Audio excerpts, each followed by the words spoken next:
Donc l'avant-match, rappelons-le, avait été marqué donc par un changement d'arbitre, une demande du Maroc acceptée par la Confédération africaine de football. Donc péno non sifflé en faveur du Cameroun, est-ce le fait du match? Oui, nous répond Grégory Schneider. Grégory, oh les yeux noirs, on vous laisse 1 minute pour convaincre, allez-y, videz votre sac. Je pense qu'il ne faudra pas 1 minute. Donc, non, ce qui serait bien, ce serait qu'on gagne un petit peu de temps et qu'on leur donne leur coupe directe et qu'on arrête de me prendre moi pour une bille en tant que spectateur, qu'on arrête d'insulter le foot et qu'on arrête d'insulter ceux qui jouent au foot, les joueurs, parce que c'est les premières victimes. Ce que j'ai vu ce soir est invraisemblable. T'as un défenseur marocain qui met le coude dans la gueule du gars, l'arbitre dit rien. À chaque fois qu'il y a un coup franc pour le Cameroun, le Marocain se met à 1 mètre pour empêcher de jouer vite. Il a jamais fait le ménage. Et il y a évidemment ce fameux penalty. Bon, là, ça s'est vu. Regardez bien l'attitude de l'arbitre. Il est ennuyé parce qu'il sent bien qu'il s'est passé quelque chose.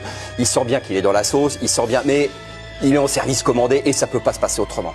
Donc on va arrêter de nous prendre pour des billes, on va arrêter de dire c'est la CAN, c'est ceci, c'est cela. C'est pas la CAN, c'est la Reine des Neiges en fait. C'est un Disney. Donc ils vont la gagner à la fin. On n'a qu'à leur filer direct et arrêter de cautionner cette parodie de foot et surtout d'insulter le jeu et les mecs qui le font vivre.